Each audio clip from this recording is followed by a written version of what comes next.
안녕하십니까. 만나서 반갑습니다. 여기는 대구에 있는 천지창조주 조물주 염라 명부전에 염라대왕 역할을 하고 있는 천정갑입니다. 오늘의 말씀드릴 소재는 2008년 정도, 2008년도 그때 우리 도랑 옆에 계시는 분이 소개를 해서 들어온 분에 대해서 제가 말씀을 드리겠습니다. 우리는 옆에, 이 도랑 옆에 중고 자동 상사가 있습니다. 그리고 상사 옆에는 옛날에 그 세차 하시는 분이 계셨습니다. 그 세차하는 분이 아는 분이 였던 모입니다. 근데 그분이 어느 날 갑자기 한 분을 데리고 오셔서 저한테 상담을 의뢰를 했습니다. 그래서 상담을 이렇게 하다 보니까 들은 이야기인데 그분이 과거에 한참 유행하던 어떤 바다 이야기 또는 그 PC방이 한참 유행할 때, 도박 PC방 유행할 때 그것을 했던 모양입니다. 그래서 가산을 탕진하고 많이 힘들고 그래서 자기가 자살을 하려고 다니던 그런 중이었답니다. 그분이 어느 날 대구에 이렇게 출국해서 대구로 나가는 보면 팔달교라는 다리가 있습니다. 그 다리 그 밑에서 여름에 그때가 여름입니다. 차를 세워놓고 잠을 잤답니다. 한숨을 자니까 꿈에 천황사라는 간판이 커다랗게 보이더랍니다.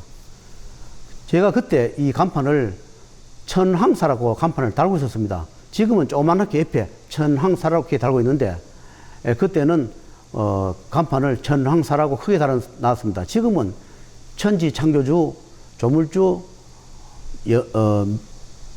명부전, 천창조물주 명부전이라 이렇게 간판을 달아놓고 있습니다. 상호를 크게 천지창조주 조물주 명부전 이렇게 달아놓고 있습니다.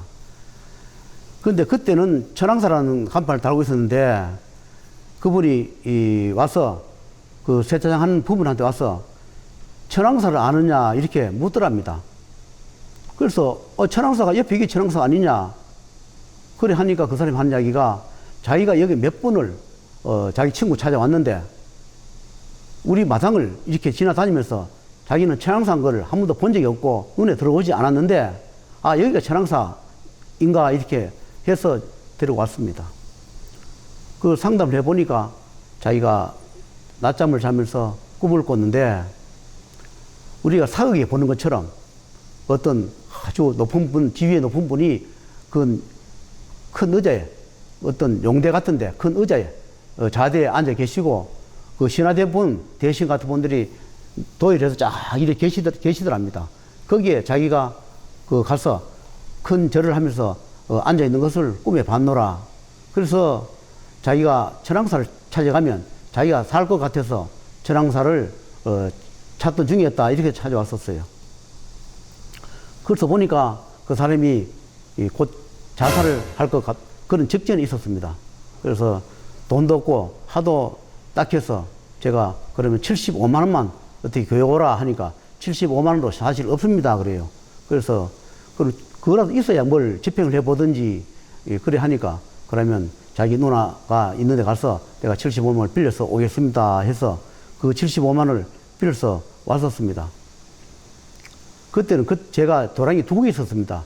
여기도 있고 또 한가운데 다른 데도 도랑이 하나 더 있었습니다. 저는 거기 가서 죄를 지냈는데 죄를 집행하다 보니까 하늘에서 명이 내려오기를 이렇게 명이 내려와요.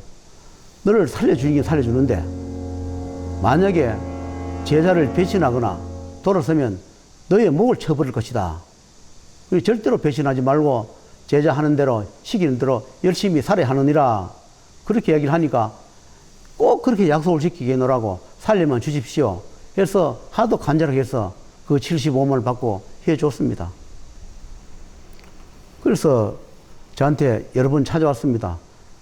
할 것이 없다 그래요. 그래서 뭘 하고 싶나 물으니까 부동산 경매하는 거를 하고 싶다 그래요. 그래서 제가 이런 이야기를 했습니다. 부동산 경매를 하려 하면 반드시 지켜야 할 것이 있다. 뭐냐 하면 부동산 경매를 하다 보면 거의 다가 대출을 내서 뭘 하다가 보니까 잘 안 됐어. 어쩔 수 없이 경매에 들어가는 그런 집들이 있습니다. 사업체나 또는 대지나 여러 가지 있는데 특히 집 한 채밖에 없는 사람, 그 집을 쫓겨나면 갈 데도 없는 그런 아파트나 주택이나 그런 집이 있습니다. 반드시 내가 경매를 받으면 그분들이 갈 곳이 없으면 반드시 새방을 얻어줘라. 내가 이익을 더 보기 위해서 강제로 처리를 하지 말라.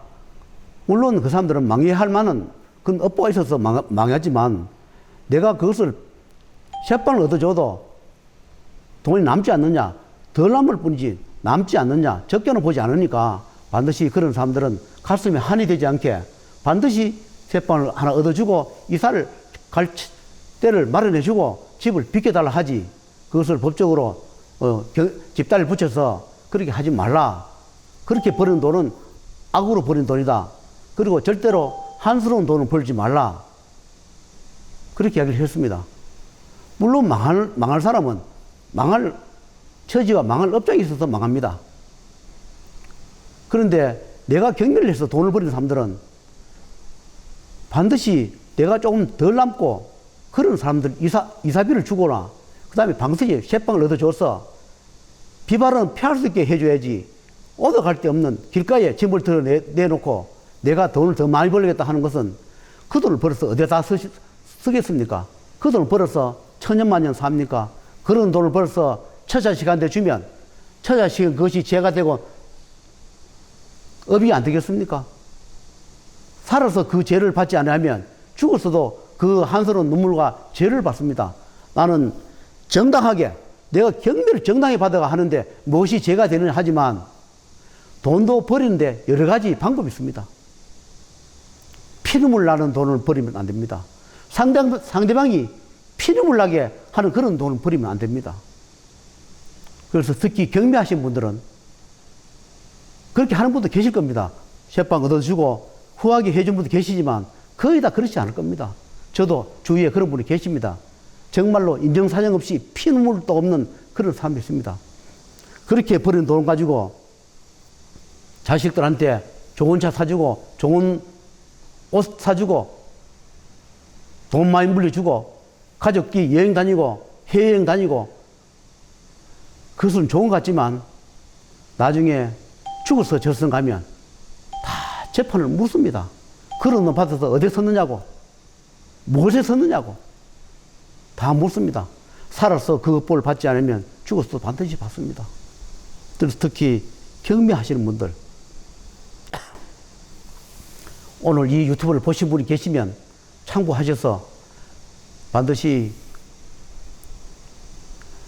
그 어려운 처지에 놓인 사람들을 보살펴주고 하시면 좋을 것이라 생각하고 오늘 여기 대해서 말씀을 올리고 여기서 마치겠습니다.